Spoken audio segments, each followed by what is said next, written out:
Hi there, I'm Jilinda and I'm coming to you from Clifton Beach. I'm down here at the rocks to do my On the Rocks Reflections video that I like to do at the end of each month, just to share, what I've been doing and my reflections on some lessons that I've taken from that month that we've just finished. Last month I did the On the Rocks video from the rocks on Binalong Bay in Tasmania. And March was a massive month full of movement and really memorable experiences, which actually took me into April.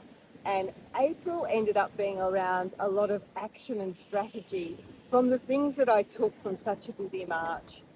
So when I was looking for an A word to go with April as the adjective, it was very easy for me to come up straight away with activation April. And that's exactly what it felt like. So for April, there were so many aha moments, another A, but really big decisions, crunch time, some very serious commitment on some things that I'm working on, and just activating that momentum.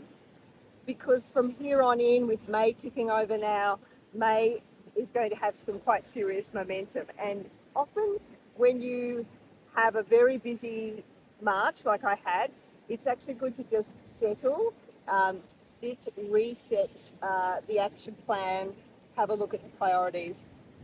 And sometimes that's not what we had planned to do. So when I looked at April, it felt to me like it went really quickly, and some tasks I just didn't get done that were on my list. And it's so easy when that happens to berate yourself or to feel some guilt and shame. Maybe there was some missed deadlines. For me, there was one. Maybe there was some dates pushed out, but often it's because, on reflection, there were actually other things that needed to be achieved first. Some really fundamental stuff. And that's what I focused on, stuff that will provide really solid ground so I can forge ahead with more momentum. So that stopping and pausing and resetting is often a very good thing to do so that you can go from kind of planning to action to real momentum.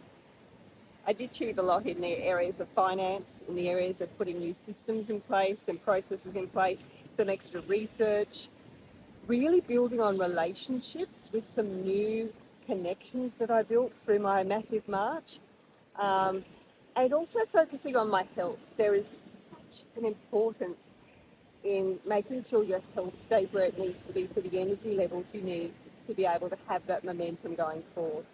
So one of the things I achieved is greater sleep, more sleep. Started that in Tasmania. I slept so well in Tassie, and I wanted to just make sure I kept that going through April here, and it has made a big difference.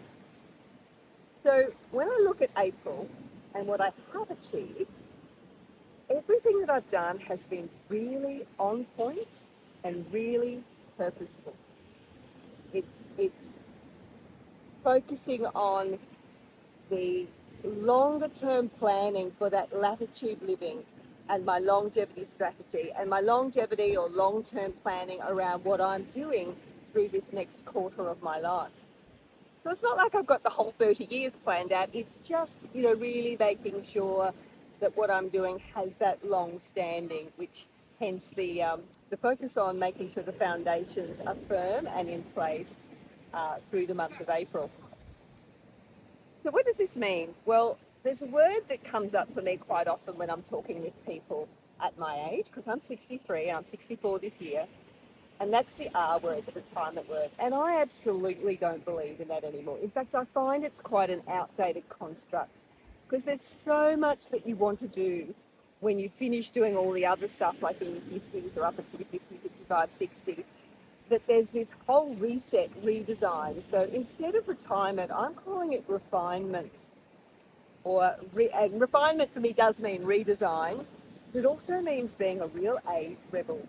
And I'm going to talk more about that in the coming months, because there's some things that I've started doing with other people globally.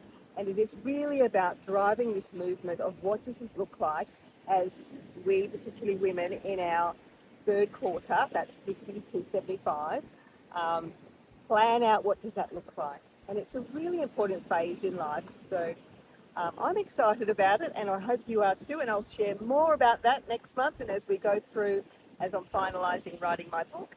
I'll share a bit more on my framework around that.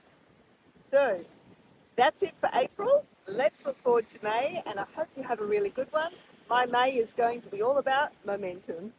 Bye for now.